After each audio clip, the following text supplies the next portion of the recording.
आप देख रहे हैं राष्ट्रीय समाचार में आपके साथ हिमानी। नजर डालते हैं हेडलाइंस पर। विदेश मंत्री जयशंकर ने कहा, पड़ोसी बुरे भी हो सकते हैं। भारत को आतंकवाद से अपने लोगों की रक्षा का पूरा अधिकार, किसी को नहीं बताने देंगे क्या करना है। अंकिता भंडारी हत्याकांड में उत्तराखंड सरकार नए साक्ष्य स्वीकारने और साक्ष्य देने वालों की पूर्ति सुरक्षा देने के लिए तैयार तहत। बांग्लादेश हिंदुओं की सुरक्षा पर बोले धीरेन्द्र शास्त्री, खिलाड़ी सामाजिक जिम्मेदारी भी निभाए, क्रिकेट से आगे देश और समाज की बात जरूरी। बिहार में 20 साल से एनडीए की सत्ता, नीतीश कुमार की सरकार में मंत्री और उप मुख्यमंत्री लगातार अधिकारियों को फटकारते हुए दिखे। माघ मेले की तैयारियां पूरी, उत्तर मध्य रेलवे ने रिंग रेल और मेले स्पेशल ट्रेनों की घोषणा, सुरक्षा के लिए 1000 से अधिक आरपीएफ कर्मी तैनात। बात करें खबरों की, जहां सबसे पहले बात करते हैं तमिलनाडु के आईआईटी मद्रास में शुक्रवार को आयोजित कार्यक्रम में शास्त्र 2026 के उद्घाटन के अवसर पर विदेश मंत्री डॉक्टर एस जयशंकर ने कहा, पड़ोसी बुरे भी हो सकते हैं। दुर्भाग्य से हमारे पड़ोसी ऐसे हैं। उन्होंने स्पष्ट किया कि यदि कोई देश जानबूझकर लगातार और बिना पछतावे के आतंकवाद को बढ़ावा देता है तो भारत को अपने लोगों को आतंकवाद से बचाने का अधिकार है। विदेश मंत्री ने कहा कि इस अधिकार का उपयोग कैसे किया जाएगा यह केवल भारत पर निर्भर करता है और कोई भी देश हमें यह नहीं बता सकता कि हमें क्या करना चाहिए। उन्होंने कहा, दशकों से जारी आतंकवाद की स्थितियों में पड़ोसी के प्रति अच्छी भावना बनाए रखना मुश्किल हो जाता है। बांग्लादेश की अशांति का भी जिक्र किया, बताया कि वे हाल ही में बांग्लादेश के पूर्व प्रधानमंत्री बेगम खालिदा जिया के अंतिम संस्कार में भारत का प्रतिनिधित्व करने गए थे। जयशंकर ने यह भी कहा कि यदि पड़ोसी अच्छे हो या कम से कम नुकसान नहीं पहुंचाते तो भारत निवेश करता है, मदद करता है और साझा करता है। अंकिता भंडारी हत्याकांड को लेकर उत्तराखंड सरकार ने एक बार फिर अपना रुख स्पष्ट किया। भाजपा मुख्यालय में आयोजित पत्रकार वार्ता में कैबिनेट मंत्री सुबोध उनियाल ने कहा कि अगर इस मामले में किसी के पास कोई नया और विश्वसनीय साक्ष्य है तो सरकार उसे स्वीकार करने और उसके आधार पर हर स्तर की जांच कराने के लिए पूरी तरह तैयार है। उन्होंने आश्वासन दिया कि साक्ष्य देने वालों को पूर्ण सुरक्षा मुहैया कराई जाएगी। मंत्री ने जनता और संबंधित पक्षों में अपील की है कि वे किसी भी महत्वपूर्ण सबूत के साथ आगे आए। स्पष्ट किया कि सरकार का उद्देश्य अंकिता को पूर्ण न्याय दिलाना है और इसमें किसी भी स्तर पर कोताही नहीं बरती जाएगी। उन्होंने बताया कि वर्तमान में अपराधी सजा पा चुके हैं, जेल में हैं। उन्होंने बचाने के लिए कोई भी बड़ी साजिश भी रची जा सकती है। विपक्ष और अन्य आंदोलनों को और इशारा करते हुए चेतावनी दी कि बिना तथ्यों के आरोप लगाना जांच को भटकाने का प्रयास हो सकता है। लगातार हमलावर सरकार अपना पूरा पक्ष रखती है और उसमें जिस तरह से सरकार ने इसकी संवेदनशीलता को समझा, तत्काल एसआईटी का गठन किया है वरिष्ठ आईपीएस अधिकारी के नेतृत्व में।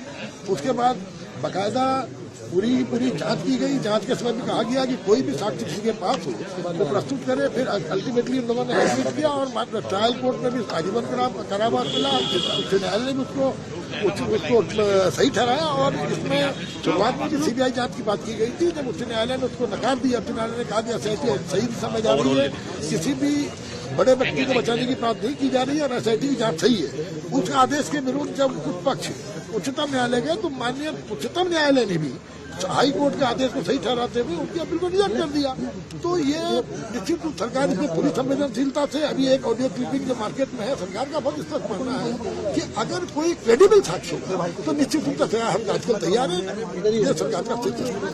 बांग्लादेश मुद्दे पर राजद नेता मनोज कुमार झा ने कहा कि भारत दक्षिण एशिया का सबसे बड़ा देश है, इसलिए क्षेत्रीय स्तर पर स्पष्ट संदेश देना उनकी जिम्मेदारी बनती है। उन्होंने कहा, पूरे दक्षिण एशिया की संरचना में जिस संवेदनशीलता की आवश्यकता है उसका अभाव अलग अलग देशों में दिखाई दे रहा है। मनोज कुमार झा ने जोर देते हुए कहा कि स्थिति को देखते हुए भारत सरकार को एक स्पष्ट और जिम्मेदार संदेश देना चाहिए।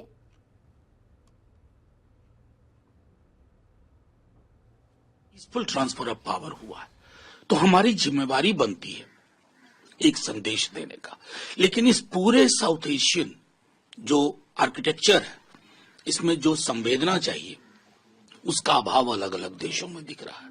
और मैं समझता हूं कि हमारे एमईए को भी, हमारी सरकार को भी एक संदेश स्पष्ट तौर पे देना चाहिए।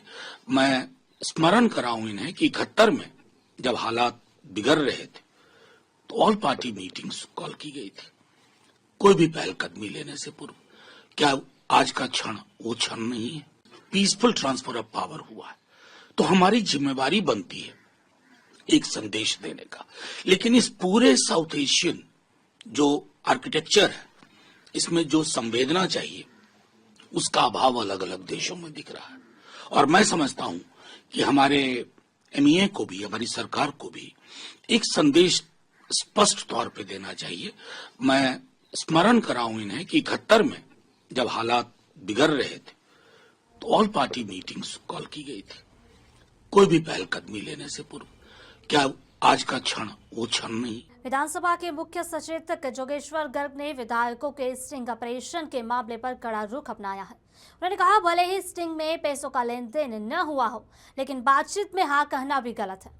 जोधपुर प्रवास के दौरान सर्किट हाउस में बातचीत करते हुए उन्होंने बताया कि जनप्रतिनिधि होने के नाते ऐसी बातचीत भी नैतिक रूप से गलत है। यह भी कहा कि नैतिकता केवल नेताओं तक सीमित नहीं बल्कि हर नागरिक के लिए जरूरी है। हालांकि विधायकों की जिम्मेदारी अधिक होती है। जब तक नैतिकता का सवाल है तो सिर्फ विधायक या सांसद नहीं, पूरे हर आम नागरिक से यह अपेक्षा की जाती है कि वो नैतिकता के अनुरूप व्यवहार करे और जो उसको नहीं करना चाहिए, अकरणीय कार्य वो नहीं करे। विधायक भी इंसान है, देश का नागरिक है और विधायक है, जनप्रतिनिधि है, इस नाते उसकी जिम्मेदारी ज्यादा बढ़ जाती है और उससे उम्मीद की जाती है कि वो बिल्कुल अप टू द मार्क चले और कुछ भी गलत काम नहीं करे। इन 3 मामलों में भी जैसे हमको पता चला, मुझे पता चला, मैंने तुरंत, हालांकि मैं जालौर में था, लेकिन मैंने तुरंत पत्र लिख के विधानसभा अध्यक्ष को भेजा और उन्होंने मेरे पत्र को स्वीकार करते हुए सदाचार समिति को मामला भेज दिया। सदाचार समिति परीक्षण कर रही है तीनों मामलों का और गुण दोष के आधार पर वो निर्णय करेगी।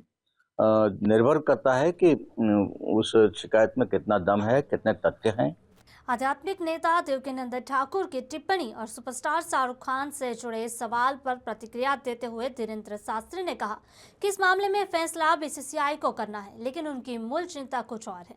उन्होंने कहा, बांग्लादेशी क्रिकेटर को आगे आकर यह मुद्दा उठाना चाहिए कि वहां रहने वाले हिंदू समुदाय को पूरी सुरक्षा मिले और किसी भी तरह का उत्पीड़न न हो।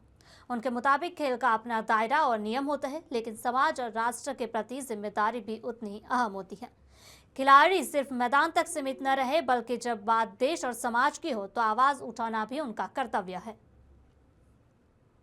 इसकी बीसीसीआई निर्णय लेगी, पर हमारा यही कहना है कि बांग्लादेशी क्रिकेटर्स को ये बात उठानी चाहिए कि हमारे जो हिंदू भाई वहाँ रहते हैं उनकी रक्षा सुरक्षा हो, प्रोटेक्ट हो वहाँ पे और उन्हें किसी भी प्रकार से वहाँ पर परेशान न किया जाए, उनका भी ये दायित्व बनता है। खेल है, खेल में नियम नहीं होते, खेल के अपने नियम होते हैं और खेल पर कोई ऐसा लागू नहीं होता है, पर हम खेल के साथ ये कहेंगे कि राष्ट्र के लिए और समाज के लिए वो कुछ बोलें। तो देवकीनंदन ठाकुर सहित तमाम राजनेताओं ने भी विरोध जताया है, शाहरुख खान को लेकर भी कही है और जो बांग्लादेशी खिलाड़ी अभी तो उचित है। बिहार में पिछले 20 सालों से एनडीए की सरकार चल रही है। बतौर मुख्यमंत्री नीतीश कुमार सरकार चला रहे हैं। बता दें कि 2005 में जब नीतीश कुमार सत्ता में आए थे तो उन्होंने कहा था 3 चीजों से हमें कभी कॉम्प्रोमाइज नहीं करेंगे, करप्शन, कम्युनिज्म और क्राइम से। लेकिन आज उन्हीं की सरकार में सरकार के मंत्री और बिहार के उप मुख्यमंत्री विजय कुमार सिन्हा लगातार अधिकारियों को फटकार लगाते दिख रहे हैं। हम सस्पेंड और बर्खास्त के लिए काम नहीं करेंगे, उनके संपत्ति को जब्त करने के लिए भी अभियान चलाएंगे। एक डीएम साहब, वो हम कृषि मंत्री के रूप में जो जमीन कृषि का म्यूटेशन कर दिया और बेच दिया, कहाँ का था? कांटी का सर। कांटी के सीओ वो सस्पेंड हो गई सर, नए सीओ की पोस्टिंग हो गई इलेक्शन के टाइम। उस समय के कर्मचारी को बुलाइए। कहाँ है कर्मचारी? तो आओ ना, जल्दी आइए। 2 महीना हुआ कांटी का। आपके पहले कौन कर्मचारी थे? बम जी थे सर। हैं? बम जी थे सर। कहाँ है बम जी? आइए, बम बुलाइए उनको जरा। फिर बम। हाँ सर। आप ही के समय में उसका दाखिल खारिज हो गया? हाँ सर। अच्छा रिपोर्ट दिए थे? वो सीओ किया था। तो चलिए आपको बधाई है, और सही कर्मचारी अच्छा काम करेगा उसको हम पुरस्कृत भी करेंगे। अब इससे सीख लीजिए कि हमने तो यहाँ के प्रभारी मंत्री के नाते सोशल मीडिया पर देख रहे थे, और तब जिलाधिकारी के साथ बैठ करके हमने निकाला है वो मामला। और इस तरह के सरकारी जमीन का कोई भी करेंगे तो सिर्फ हम सस्पेंड और बर्खास्त के लिए काम नहीं करेंगे, उनके संपत्ति को जब्त करने के लिए भी अभियान चलाएंगे। इसको ध्यान में रख लीजिए। जाइए। तो आपने विजय कुमार सिन्हा का बयान सुना कि किस तरीके से भूमि सुधार राजस्व अधिकारियों को फटकार लगाते दिख रहे हैं। यहाँ तक कह रहे हैं कि अगर सुधर जाइए तो सुधर जाइए, नहीं तो सुधार दिए जाएंगे। अब इन सब को लेकर बिहार के अंदर सियासत गर्म हो गई है, जहां राष्ट्रीय जनता दल का कहना है कि हम लोग शुरू से कहते रहे हैं कि बिहार में मुख्यमंत्री नीतीश कुमार सरकार नहीं है, बल्कि अधिकारी चला रहे हैं। आज उसी का जीता जागता उदाहरण देखने को मिल रहा है कि अफसर किस तरीके से आम जनता का काम बिना घूस लिए नहीं करते हैं। देखिए, सबसे बड़ी विडंबना ये है कि वो सार्वजनिक रूप से सीओ को, डीसीएलआर को और अन्य पदाधिकारियों को जिस तरह से, जिस भाषा में उनको धमकाते हैं, ऐसा लगता है कि उनके अलावा कोई ईमानदार नहीं है। और कितना राजनीति करते हैं ये भी स्पष्ट रूप से दिखता है। वो जब पदाधिकारियों के साथ बैठक करते हैं तो उससे पहले कहते हैं कोई बात सार्वजनिक नहीं होना चाहिए, और सारी बातें सार्वजनिक होती है, तो उसके लिए जिम्मेदार किसको माना जाए? आप नियमानुकूल बैठक कहाँ करते हैं? आप नियमानुसार बैठक कहाँ करते हैं? आप तो अधिकारी पदाधिकारी के प्रति जिस तरह की भाषा बोलते हैं, ऐसा लगता है कि आप राजनीति कर रहे हैं, और ये राजनीति करने का समय नहीं है। आप जितना दिनों से उप मुख्यमंत्री हैं, आप ये बताइए कि आपकी उपलब्धि क्या रही, आपने कौन सा अचीवमेंट किया। आप जब पथ निर्माण मंत्री थे तो आपके संबंध में किस तरह की बातें सामने आई, ये भी लोगों को पता है। और अभी सीईओ और डीसीएलआर के साथ जो बैठक करते हैं, सार्वजनिक रूप से तो आप भ्रष्टाचार के खिलाफ जिस तरह की भाषा बोलते हैं, ऐसा लगता है कि सबसे ईमानदार व्यक्ति है। लेकिन बंद कमरे में क्या खेल होता है, ये स्पष्ट रूप से तब समझ में आता है जब वही पदाधिकारी अपने अंचल में पहुंचते हैं तो वो रेट को और बढ़ा देते हैं और कहते हैं कि इसमें सबका हिस्सा होगा। तो भ्रष्टाचार को सदाचार और शिष्टाचार का रूप देने वाले डिप्टी सीएम किस तरह की राजनीति कर रहे हैं, किस तरह का खेल खेल रहे हैं, ये लोगों को पता है।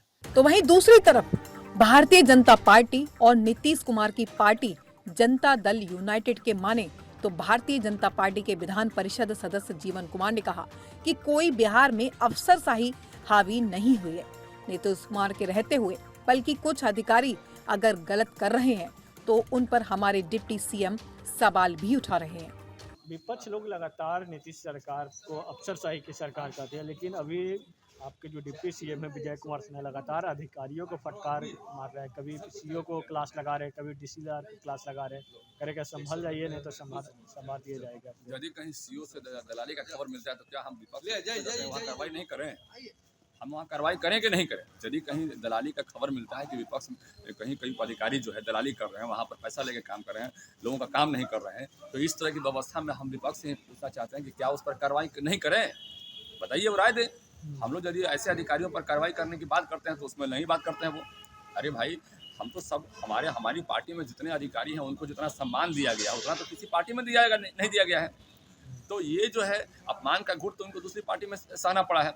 यहाँ पर तो जस्टिस की बात होती है, जीरो टॉलरेंस की बात होती है। तो जीरो टॉलरेंस पे काम करना हम चाहते हैं तो उस पर विपक्ष जो है अरंगा लगाने का काम कर रहा है, ये उचित नहीं है, कहीं से उचित नहीं है। वहीं जनता दल यूनाइटेड के माने तो उनके प्रवक्ता हेमराज ने कहा कि नीतीश कुमार के रहते हुए बिहार में अफसरशाही हावी होती जा रही है। विजय कुमार सिन्हा जी किस संदर्भ में अधिकारियों से बात कर रहे हैं, वह उनका व्यक्तिगत और उनके विभाग की बात है। देखिए, कौन कहाँ क्या कर रहे हैं उसकी बात को छोड़ दीजिए। नीतीश कुमार जी बिहार के माननीय मुख्यमंत्री हैं और इनके रहते कहीं कोई गड़बड़ी करके बच नहीं सकता है। और लगातार कैसे भ्रष्टाचार पर अंकुश लगाएं और भ्रष्टाचार को रोकने की दिशा में जो लगातार काम हुआ है, उसी के आधार पर जो आज चर्चा में है कि नीतीश कुमार जी का जीरो टॉलरेंस नीति भ्रष्टाचार के मामले में वो जीरो है। ये जीरो टॉलरेंस की नीति पर कायम थे, कायम हैं और कायम रहेंगे। तो आपने साफ तौर पर सुना कि किस तरीके से विजय कुमार सिन्हा, जो बिहार के भूमि सुधार राजस्व मंत्री और उप मुख्यमंत्री हैं, वह किस तरीके से DCLR को फटकार लगाते दिख रहे हैं। आपने विपक्ष का भी बयान सुना और सत्ता पक्ष के भी बयान सुने। सत्ता पक्ष अपनी सरकार को बचाव कर रही है, तो वहीं दूसरी तरफ विपक्ष लगातार सवाल उठा रही है। सूरत के वेसू इलाके में हुए हाई स्पीड एक्सीडेंट में लगातार चौंकाने वाले खुलासे सामने आ रहे हैं। घटनास्थल से मिले सबूत, सीसीटीवी फुटेज और पुलिस जांच से मामला और भी गंभीर बन गया। एक्सीडेंट में शामिल गाड़ियों के अंदर टूटे कांच और पानी की बोतलें मिली है, जो हादसे के वक्त के हालात सामान्य नहीं होने का संकेत देती है। लाइव सीसीटीवी फुटेज में गाड़ियां अत्यधिक तेज रफ्तार से गुजरती दिखाई दे रही, जबकि एक फुटेज में हादसे के बाद एक युवक को मौत से भागते हुए देखा गया है। मौके से युवक भागा, जिससे फरारी की आशंका मजबूत हो गई। पुलिस ने चेक कार के ड्राइवर मंथन को हिरासत में लिया है, उसके बाद गहन पूछताछ कर रही है, जबकि BWM कार में सवार अन्य फरार आरोपियों की तलाशी जारी है। मामले को और गंभीर बनाने वाला एंगल यह है कि हादसे में शामिल कार के ड्राइवर के शराब के नशे में होने की संभावना जताई जा रही है। पुलिस मेडिकल जांच और तकनीकी परीक्षणों के जरिए यह पता लगाने में जुटी है कि ड्राइवर हादसे के वक्त नशे में था या नहीं। अगर शराब पीकर गाड़ी चलाने की पुष्टि होती है तो आरोपियों पर और भी सख्त धाराएं लगाई जा सकती है। फिलहाल वेसू पुलिस अभी सीसीटीवी फुटेज, तकनीकी साक्ष्य और चश्मदीदों के बयान के आधार पर पूरे मामले की गहराई से जांच कर रही है। कल रात को 1 बजे के आसपास वेसू के VIP रोड फायर स्टेशन के पास 3 रस्ते के पास 3 गाड़ियों के बीच में एक्सीडेंट हुआ था, जिसमें प्राथमिक हकीकत ये है कि रितेश पदमचंद जैन, जो हरिहंत पार्क पर्वत पाटिया में रहते हैं, वो अपने फैमिली के साथ अपने दोस्त के घर वेसू में आए थे और रात को 1 बजे वो वापस आ रहे थे। तब उनकी स्विफ्ट डिज़ायर कार को पीछे से 2 गाड़ी ने टक्कर मारी थी, जिसमें एक गाड़ी थी BMW GJ05 JT 1718 और एक गाड़ी थी महिंद्रा इलेक्ट्रिक कार जिसका नंबर था GJ05 JT 6667। एक्सीडेंट के दौरान जो ये रितेश भाई है, उनकी वाइफ यशाबेन को चोट पहुंची थी और उनको एप्पल हॉस्पिटल ले जाया गया था और वहां पे उनकी सारवार चल रही है और हमने उनकी एक्सीडेंट की FIR दर्ज की है और हमारा इन्वेस्टिगेशन अभी चालू है। इन्वेस्टिगेशन के दौरान ये जो महिंद्रा 6C इलेक्ट्रिक कार है, उसका जो चालक है मंथन भूपत भाई पटेल, जो वराछा का रहने वाला है, वो नशाकारक हालत में, नशा किए हुए हालत में मिला था, तो उसके खिलाफ हमने MB एक्ट 185 के तहत और प्रोहिबिशन एक्ट के तहत गुना दाखिल किया है और वो हमारी कस्टडी में है अभी और हमारा इन्वेस्टिगेशन अभी चालू है। सर, दोनों गाड़ी में कितने मिले हुए हैं सर? शराब की बोतल 1 बोतल मिली है, वो महिंद्रा इलेक्ट्रिक कार में से 1 बोतल मिली है हमें और इसका हमने गुना दाखिल किया है। सर, ये डुमस क्यों गए थे, क्या वजह से? वो इन्वेस्टिगेशन चालू है हमारा। सर, ये मंथन जो है भूपत पटेल, ये क्या करता है, इसका प्रोफाइल क्या है? वो चालू है हमारा इन्वेस्टिगेशन अभी। उत्तर मध्य रेलवे के PR शशिकांत त्रिपाठी ने कहा, कल माघ मेले का शुभारंभ होने जा रहा है। हर माघ मेले के लिए पूरी तरह से तैयार है। कल प्रथम स्नान होगा। हमने महाकुंभ में जो अनुभव किया था कि बहुत सारे श्रद्धालु न केवल प्रयागराज बल्कि प्रयागराज के आसपास से मुख्य तीर्थ स्थल बनारस, अयोध्या और चित्रकूट भी जाना चाहते हैं, तो इसके लिए हमने रिंग रेल सुविधा आज से ही शुरू कर दी है। इसके अलावा श्रद्धालुओं की संख्या देखते हुए हम लगातार मेला स्पेशल ट्रेन चलाने के लिए भी तैयार है। हमारे स्टेशन प्रोटोकॉल महाकुंभ के तर्ज पर ही है। यात्रियों के लिए सभी सुविधाएं उपलब्ध कराई गई हैं। लोगों की सुरक्षा के लिए 1000 से अधिक RPF कर्मियों की तैनाती की गई। यहाँ CCTV भी लगाए गए हैं। से पहली जो जरूरत होती है लोगों की मेला के दौरान कि अगर बड़ी संख्या में श्रद्धालु आ रहे हैं तो उन्हें सुविधा के साथ स्टेशन से ट्रेन मिल सके जिस दिशा में वो जाना चाहते हैं। इसके लिए हम लोगों ने जो अनुभव किया था पिछले महाकुंभ में कि बहुत सारे श्रद्धालु न केवल प्रयागराज बल्कि प्रयागराज के जो आसपास के मुख्य तीर्थ स्थल हैं, बनारस है, राम जन्मभूमि है, चित्रकूट है, इन क्षेत्रों में भी जाना चाहते हैं। इसके लिए हम लोगों ने रिंग रेल सर्विस आज से ही प्रारंभ कर दी है। रिंग रेल के माध्यम से आप लोग न केवल प्रयागराज बल्कि इन तीर्थ स्थलों पर भी जा सकते हैं। इसके अलावा श्रद्धालुओं की संख्या को देखते हुए हम लोग लगातार मेला स्पेशल ट्रेनें चलाने के लिए तैयार हैं और हम लोगों ने, जैसा मैंने पहले भी बताया, अपनी तैयारियां महाकुंभ के तर्ज पे रखी हुई है। सबसे कल्याण डोंबिवली म्युनिसिपल कॉर्पोरेशन चुनाव के बैकग्राउंड में शिवसेना शिंदे ग्रुप ने एक बार फिर अपनी साबित ताकत कर दी है। 4 उम्मीदवारों के बिना विरोध के जीतने का रास्ता साफ हो गया। सभी इंडिपेंडेंट उम्मीदवारों के आखिरकार नाम वापस लेने से कल्याण डोंबिवली में शिवसेना का साफ दबदबा दिख रहा है। पॉलिटिकल गलियारों में चर्चा है कि इन घटनाक्रमों के पीछे एमपी डॉक्टर श्रीकांत शिंदे का पॉलिटिकल दाव अहम था। यह साफ हो गया कि म्युनिसिपल कॉर्पोरेशन के पैनल नंबर 24 से शिवसेना के 3 उम्मीदवार रमेश महात्रे, विश्वनाथ राणे और वैशाली रंजित जोशी बिना विरोध के जीतेंगे। चूंकि इस पैनल के सभी इंडिपेंडेंट उम्मीदवारों ने अपनी एप्लीकेशन वापस ले लिए है, इसलिए शिवसेना की जीत पक्की मानी जा रही है। कहा जा रहा है कि यह लोकल लेवल पर शिवसेना की ऑर्गेनाइजेशन ताकत, उसके वर्करों की एकता और अपनी लीडरशिप पर भरोसे का नतीजा है। इसके अलावा पैनल नंबर 28A के शिवसेना के उम्मीदवार हर्षल राजेश मोरे भी बिना विरोध के जीतने वाले हैं। इस वोट में निर्दलीय उम्मीदवारों के नाम वापस लेने से शिवसेना की राह और भी आसान हो गई। एक ही समय में 4 उम्मीदवारों का बिना विरोध के जीतना शिवसेना के लिए एक बड़ी राजनीतिक उपलब्धि मानी जा रही है।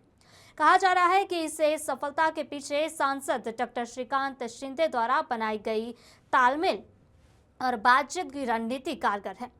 स्थानीय नेताओं, कार्यकर्ता और निर्दलीय उम्मीदवारों के साथ चर्चा, आश्वासन और संगठन निर्माण ने विपक्ष को पीछे हटाने पर मजबूत कर दिया है। शिवसेना की इस सफलता के कारण कल्याण डोंबिवली महानगर पालिका चुनाव में पार्टी का माहौल काफी बढ़ गया, जहां उम्मीद जताई जा रही है कि इसका सकारात्मक असर दूसरे वार्ड में भी पड़ेगा। बिना विरोध के जीतने के कारण यह साफ है कि शिवसेना ने शुरू से ही चुनाव प्रचार में बढ़त बना ली है। कल्याण डोंबिवली महानगर पालिका के जनता ने ये महायुति के ऊपर बहुत विश्वास रखा और महायुति कैसा काम करती है उसके ऊपर भरोसा रख के आज महायुति के 9 नगर सेवक बिन विरोध चुन के देने का काम इस जनता ने किया है। उत्तर प्रदेश के उप मुख्यमंत्री केशव प्रसाद मौर्य ने कहा कि मतदाता सूची के शुद्ध होने से राजनीति में गुंडों, अपराधियों, माफिया और भ्रष्टाचारियों की एंट्री पर रोक लगेगी। उन्होंने आरोप लगाया कि तुष्टीकरण की राजनीति के कारण ऐसे लोग विधानसभा और लोकसभा तक पहुंच जाते हैं, लेकिन आने वाले समय में उन्हें एक सीट के लिए तरसना पड़ेगा। मौर्य ने कहा, जनता अब इनके गलत कारनामों को समझ चुकी है और इसका असर आगामी चुनाव में भी साफ तौर पर देखने को मिलेगा। कि आने वाले समय में इनको एक सीट के लिए तरसना पड़ेगा, क्योंकि जनता इनके भ्रष्टाचार को, इनके गुंडागर्दी को, इनके माफियागिरों को, इनके परिवारवाद को, सारे इनके गलत कारनामों को जान गई। राहुल गांधी को एक विधायक ने कांग्रेस के वोट पर राम की पदवी दी है। देखिए, राहुल गांधी खानदान में पैदा नहीं हुए होते ना, यहाँ की टाउन एरिया के चेयरमैन भी नहीं बन पाते। खबरों का दौर जारी रहेगा, देखते रहिए राष्ट्रीय समाचार। नमस्कार।